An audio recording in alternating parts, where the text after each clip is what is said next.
Pues muy buenos días a todos, muy buenos días a Natalia y a los organizadores. Mm, Quiero decirles que para mí, ante todo, esto es un honor, es un privilegio estar en compañía de ustedes y tener la oportunidad de hablarles acerca de la perspectiva y cómo la perspectiva puede ser de enorme utilidad para los fines que queremos perseguir. La prospectiva es una disciplina que tiene como finalidad, que tiene como objeto de estudio analizar, explorar el futuro, meternos en el futuro. Entonces voy a explicar un poquito qué es la prospectiva y voy a referirme igualmente acerca de cómo el análisis del futuro, la exploración del futuro, la indagación del futuro nos va a ser de enorme utilidad para alcanzar este objetivo que nos hemos propuesto, que es la vida saludable. Eh, digamos que esta es una disciplina que nace en Francia a finales de los años 60. Gaston Berger es el fundador y miren lo interesante que es la definición que él, el fundador, le dio a esta disciplina. Dice, el estudio del futuro para comprenderlo y cambiarlo si no nos gusta, para cambiarlo a nuestro antojo, para cambiarlo en la medida, obviamente en la medida en que podamos cambiarlo. Hay cosas que no podremos cambiar, pero muchas sí podremos cambiar. Entonces, se trata de ingresar al futuro y ver cómo podemos construir de mejor manera, cómo podemos edificar de mejor manera el futuro. Esta es una disciplina, la perspectiva, que su autor, su creador, mm, quiso que fuera sobre todo que permitiera ver a lo lejos. De hecho, la palabra perspectiva viene del verbo prospicere en latín, y prospicere significa ver a lo lejos. Entonces, pues se trata de eso. Uno de los prospectivistas más importantes en este momento, que fue también de los creadores de la disciplina, que es Michel Godet, tiene una definición que es metafórica, pero que es muy hermosa. Miren ustedes, consiste en iluminar el presente con la luz del futuro. Es como si estuviéramos en una habitación oscura y entonces no nos enteramos, no vemos nada, no tenemos claridad de cómo son las cosas. Pero de pronto aparece un rayo de luz y ese rayo de luz entonces lo ubica a uno, lo ubica y le permite reconocer lo que en el sitio donde está. Pues es más o menos lo mismo. El presente en este momento puede tener incógnitas, puede tener situaciones de incertidumbre, pero si le ponemos y lo iluminamos con la luz del futuro, vamos a ver las cosas con mucha más claridad. Y aquí es importante este otro personaje que se llama Hugues de Jouvenel. Hugues de Jouvenel es el presidente de una asociación muy fuerte en Europa, que es el Grupo Futuribles, Y él decía, mire, la definición de prospectiva es muy sencilla. Yo dibujé aquí esta círculo de color rojo y le puse estas flechas. Pues bien, esto es el hoy. Y estas flechas es lo que puede pasar en el futuro. Si nos preguntan, ¿y qué puede pasar con eh, la salud de Colombia en los próximos años? Pues las respuestas son muchas cosas. Entonces, él dice, mire, son dos preguntas. La primera, ¿qué puede pasar en el futuro? Y la segunda, bueno, ¿y nosotros qué podemos hacer? Y frente a eso, ¿nosotros qué podemos hacer? Y eso es un poquito lo que yo quiero que centremos acá el tema de la vida saludable. ¿Qué puede acontecer en el futuro? ¿Qué situaciones pueden ocurrir en el futuro? Y frente a eso, nosotros qué podemos hacer, ¿no? Como decía Gaston Berger, para cambiar lo que no nos gusta y prepararnos para el futuro. El futuro se caracteriza porque tiene dos realidades. Una, que son las tendencias. La tendencia es un fenómeno que se genera en el pasado, que lo vemos que pasa por delante de nosotros hoy, pero que sigue hacia el futuro, sigue hacia adelante. Las tendencias son pocas. ¿Por qué? Porque la mayoría de los fenómenos no son tendenciales. La mayoría de los fenómenos son fenómenos de incertidumbre. No sabemos lo que puede acontecer en la mayoría de los fenómenos. Y entonces, pues frente a eso, nos podemos preguntar, bueno, ¿qué hace la prospectiva si lo que hay es una enorme, enorme incertidumbre de muchísimas cosas? Entonces, ¿qué podemos hacer? Mire, y la respuesta es, la prospectiva lo que hace es una gestión, una administración de la incertidumbre. Y por lo tanto, a nosotros nos interesa adivinar cómo se podría pensar inicialmente, predecir lo que va a acontecer. Lo que nos interesa es fundamentalmente construir el futuro. Eh, todos los idiomas del mundo, o por lo menos la gran mayoría, recortan la realidad por medio de estos tres tiempos verbales: el presente, el pasado y el futuro. Pero para nosotros, estas tres situaciones de la vida tienen una causalidad, por eso pinté estas flechitas acá. Hay una relación de causa-efecto entre el uno y el otro. Miren, situémonos en el presente. Lo que está pasando hoy en Colombia, lo que nos está pasando con respecto al fenómeno que estamos estudiando, que es el fenómeno de la vida saludable, lo que está aconteciendo hoy, la situación actual de la vida saludable, no es sino el resultado de decisiones buenas, regulares o malas que se tomaron en el pasado.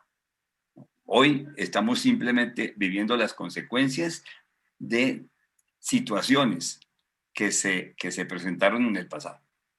Hay una relación de causa y efecto entre el pasado y el presente.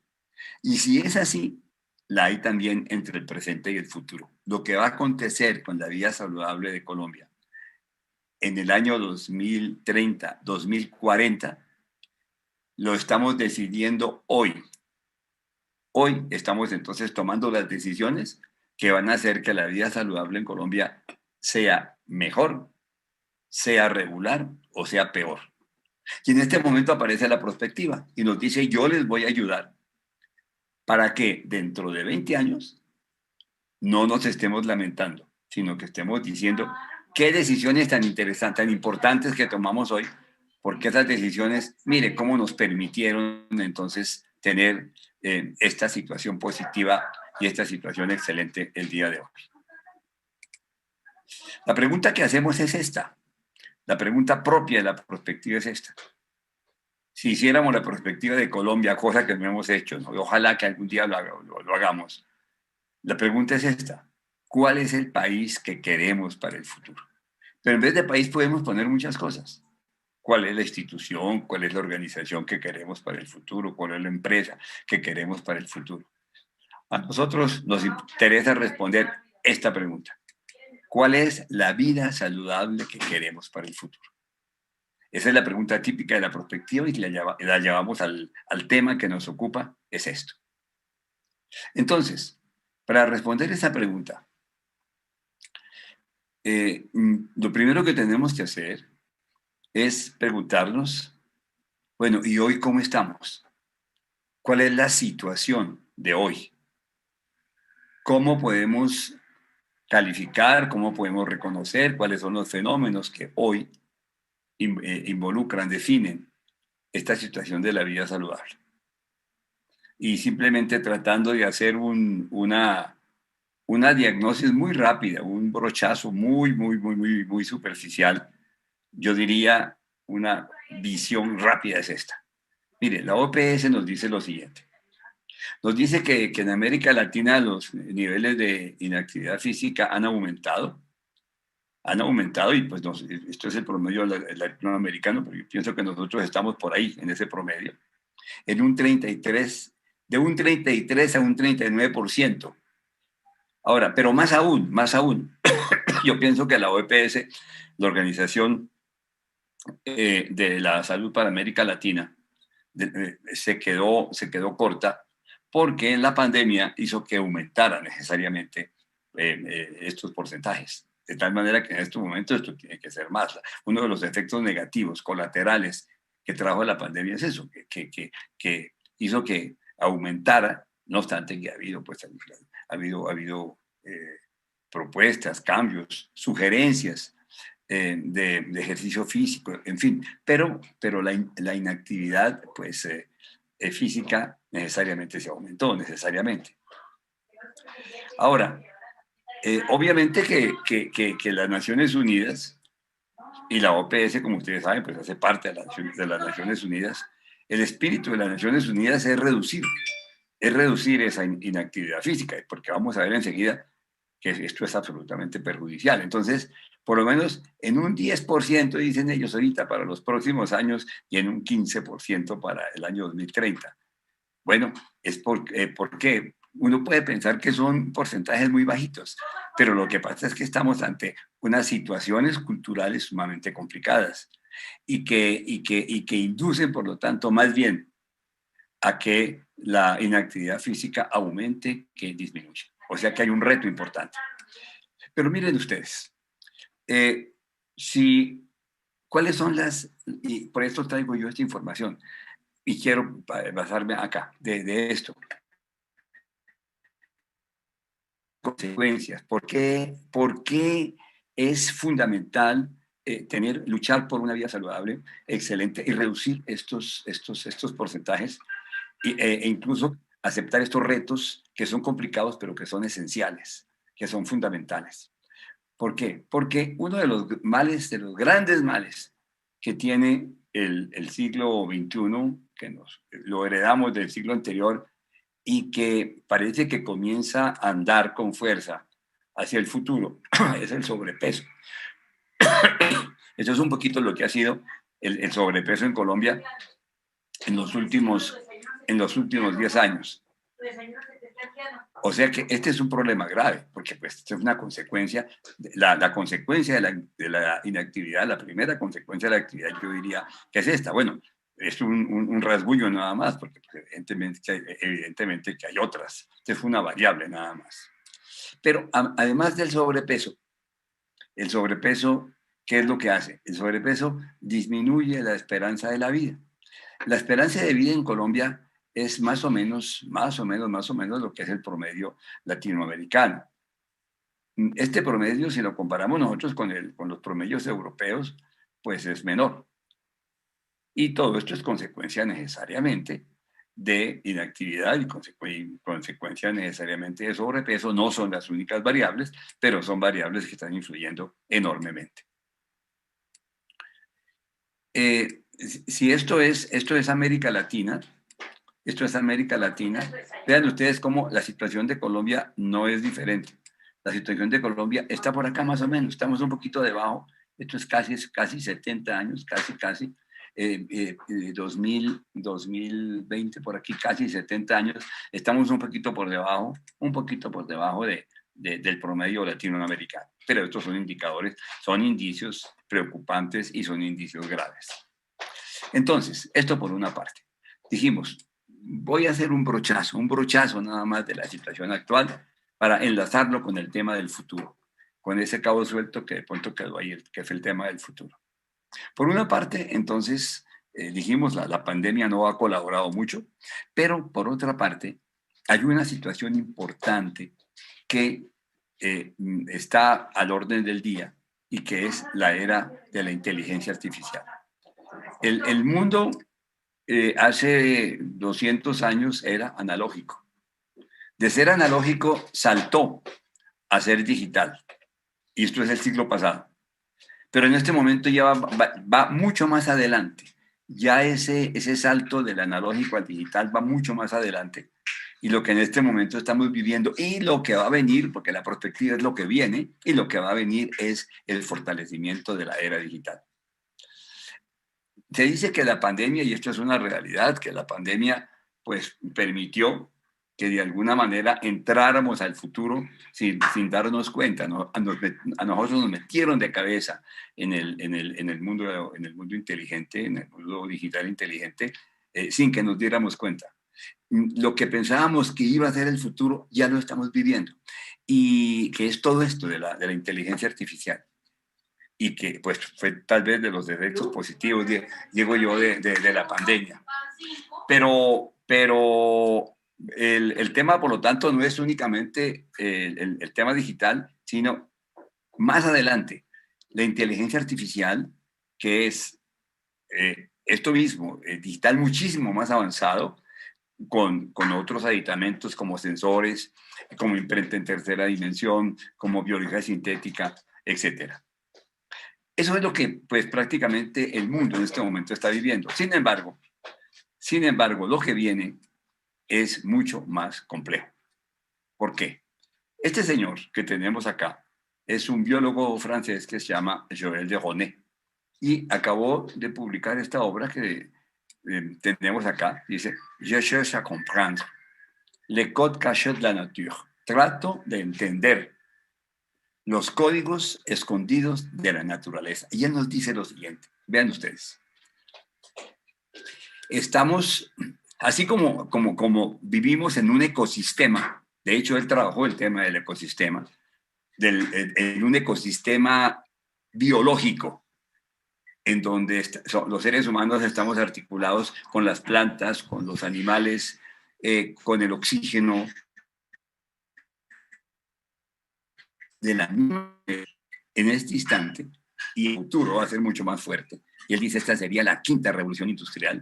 Estamos articulados con otra situación mucho más impregnante, pero definitiva, que es el ecosistema digital. Estamos metidos de cabeza en el mundo digital. Y esto hasta ahora comienza. Hasta ahora comienza. ¿En qué consiste estar metidos en el mundo digital? Estamos interactuando de manera estrecha con el mundo digital. Y obviamente que pues esta interacción, esta relación estrecha con el mundo digital depende de la penetración de Internet, esta infraestructura que es necesariamente que es el ancho de banda y la velocidad de Internet fundamental. Pero bueno, para que veamos un poquito cómo estamos frente a esta situación que voy a seguir explicando sobre nuestra interacción, sobre nuestra inmersión total en el mundo digital. El porcentaje de penetración de Internet en el mundo es del 54.4%. América Latina está por encima de ese promedio.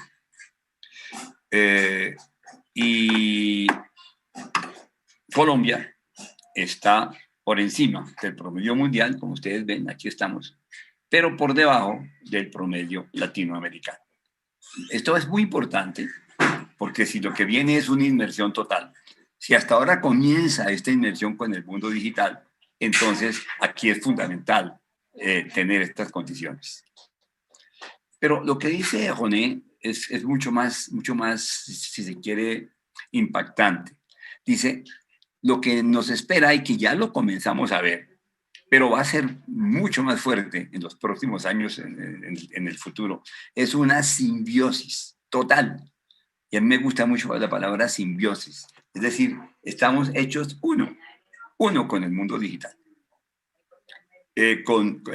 Accedemos al mundo digital con una interfase tan sencilla que es el celular.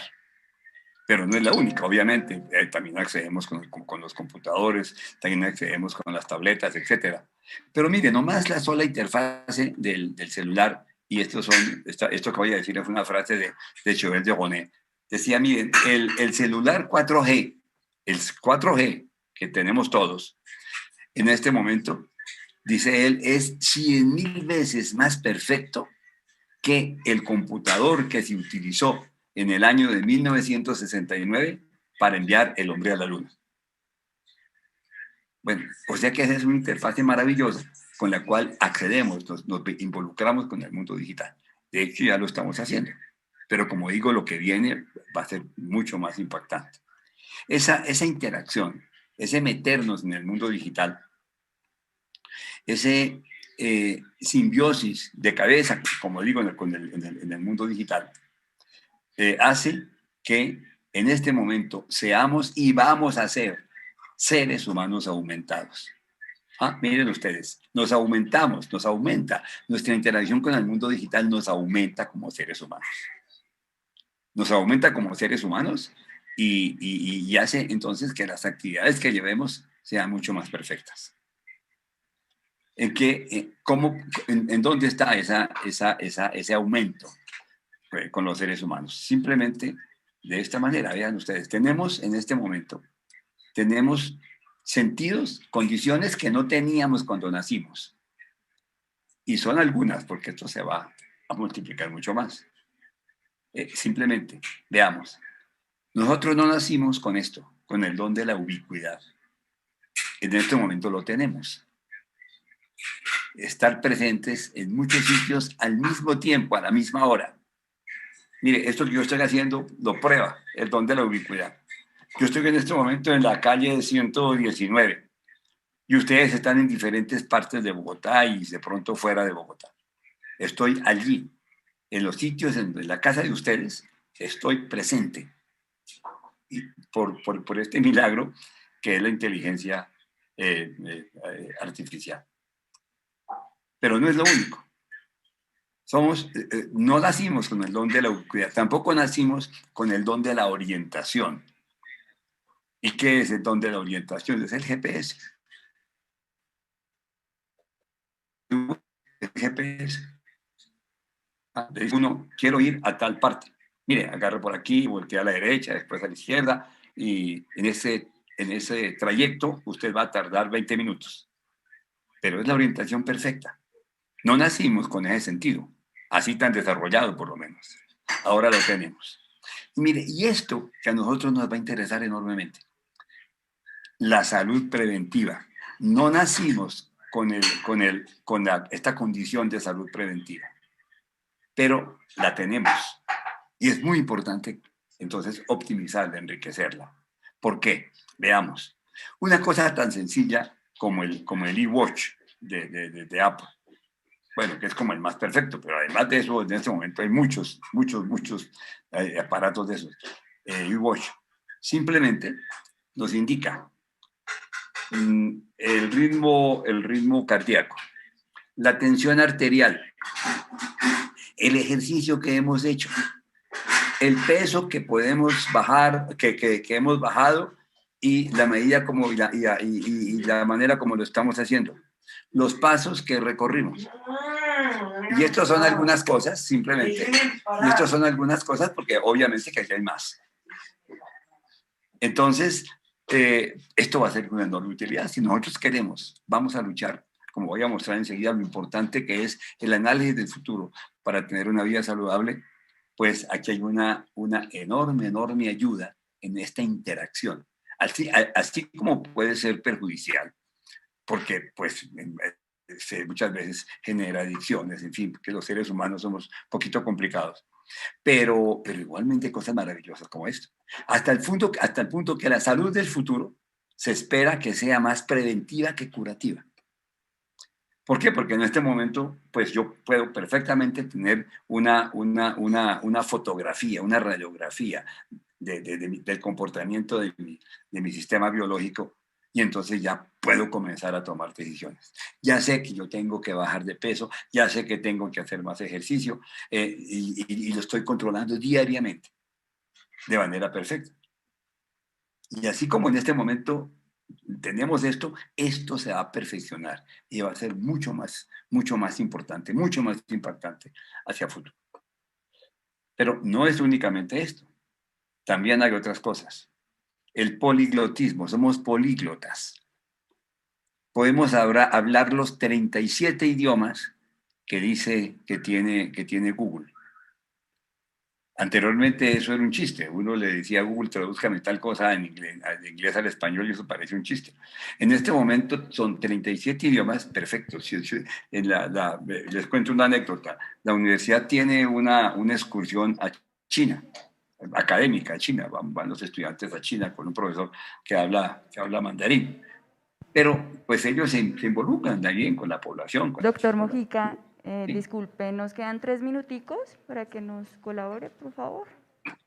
Bueno, ok. Entonces, con el celular, uno puede perfectamente comunicarse en chino. Bueno, y finalmente tenemos el don de la información. Y el don de la información es acceso en tiempo real a la información que queramos vía Internet. Entonces, estábamos diciendo que cómo podríamos hacer el análisis de futuro de la vida saludable. Pues en primer lugar, tenemos que identificar cuáles son los factores, cuáles son las variables, cuáles son los factores que en este momento nos están afectando. Eso que yo dije anteriormente, pues es una especie, un estado del arte, pero muy superficial. Pero bueno, identifiquemos entonces lo primero que tenemos que hacer, cuáles son las variables, cuáles son los fenómenos que están afectando la vida saludable. Y esos fenómenos son económicos, son sociales, son culturales, fenómenos culturales que es muy importante, ambientales, políticos, de las decisiones que toma el Estado, por una parte. Bueno, en segundo lugar, ¿qué es lo que hace la prospectiva? Planteamos unos escenarios. Los escenarios son hipótesis de futuro, son conjeturas de futuro. Y decimos, planteemos la vida saludable A, tipo B, tipo C, tipo N, y pensemos, Colombia 2040, ¿qué tipo de vida saludable vamos a tener? Entonces, un primer escenario con tales condiciones, segundo, tercero. Después de que tengamos estos escenarios, nos preguntamos, ¿y cuál de estos es el más conveniente? Y podemos decir, mire, el más conveniente es este. Ese es el que queremos. Y ese que queremos se llama el escenario apuesta. Pues bien, ese escenario no se nos va a aparecer. ¿Por qué? Aquí hay un señor que es uno de los pilares filosóficos de la prospectiva que dicen, ojo, el futuro no se adivina si no se construye. El futuro no se predice si no se construye. Y entonces ya tenemos nuestro escenario apuesta, tenemos que construirlo. ¿Y cómo lo construimos? Yo pensé este dibujito, este señor aquí subiendo por esta escalera, que son las estrategias que se convierten en proyectos. Es decir, acciones que es necesario realizar para llegar aquí al futuro que queremos, que hemos elegido entre todos y que nos parece el más conveniente, que es el escenario apuesta, Vida Saludable 2040. Y yo termino con esto, con esta frase de mi maestro Michel Godet, que dice, ¿cómo queremos que el mundo cambie? Porque el mundo va a cambiar, las cosas van a cambiar. Así como la pandemia nos hizo cambiar muchas cosas, de aquí para adelante vamos a tener cambios enormes. Prácticamente la pandemia barajó el naipe y muchas cosas no van a ser lo mismo. ¿Cómo queremos que el mundo cambie? ¿Con nosotros, sin nosotros o a pesar de nosotros? Y si queremos que el mundo cambie con nosotros, entonces tenemos que poner lo necesario. Y frente al cambio, aquí hay tres actitudes. La primera es la actitud pasiva, que es ignorar el cambio, eso es lo más antiprospectivo del mundo. La segunda es la reactiva, es decir, mire, preparémonos más bien y cuando veamos los cambios, acudimos a los cambios. El que hace esto nunca llega de primero, porque otro seguramente que se dio el trabajo de pensar, bueno, ¿y para dónde va esta cosa? ¿Y qué va a pasar con eso? Y con esto, y ese va a llegar de primero. Es la actitud reactiva. Un poquito mejor. La preactiva puede ser un poquito mejor. Mira, hay una serie de cambios mundiales, de tendencias mundiales fuertes, esto de la obesidad que habíamos dicho, esto de la esperanza de vida, esto de la lucha que está haciendo las Naciones Unidas por el manejo de la vida saludable. En fin, hombre, preparémonos para eso, porque son tendencias, son situaciones fuertes que nos van a obligar. Pero la más interesante es la actitud proactiva. A ver, diseñemos el futuro, veamos qué es lo que queremos y veamos entonces cómo podemos nosotros cambiar ese futuro en la medida, obviamente, de nuestra gobernabilidad. Y termino con esto, con esta anécdota. La prospectiva equivale a lo que este barquito que todos conocemos ha debido hacer, ¿no? Que el barco, el vigía del barco, no identificó a tiempo este iceberg y el resto de la película ya la conocemos. Y esto es lo que nosotros queremos evitar si nos anticipamos, si nos metemos en el futuro, ¿no? Si hacemos que la luz del futuro ilumine la situación del presente. Bueno, muchísimas gracias. Ustedes han sido muy cordiales. Nos vemos. si de pronto le queda un espacio para alguna consulta, alguna pregunta, Doctor etcétera, etcétera. Mojica, muchísimas gracias por transmitirnos todo el conocimiento y darnos una nueva mirada a la promoción de una vida saludable. Sí tenemos algunas preguntas, pero por temas de agenda y de tiempo no las podemos compartir. Se las estaremos enviando después para que nos pueda colaborar y responderlas. Muchísimas gracias por acompañarnos el día de hoy, por su tiempo y por toda su disposición y los conocimientos que nos compartió el día de hoy. Mil gracias, doctor Mojica. Absolutamente, para mí, como les dije, ha sido muy honroso, muy honroso. Espero que se entusiasmen con el análisis del futuro. Si no preparamos el futuro, vamos a ser sorprendidos por el futuro. Y eso es lo que no queremos. Bueno, muchísimas gracias.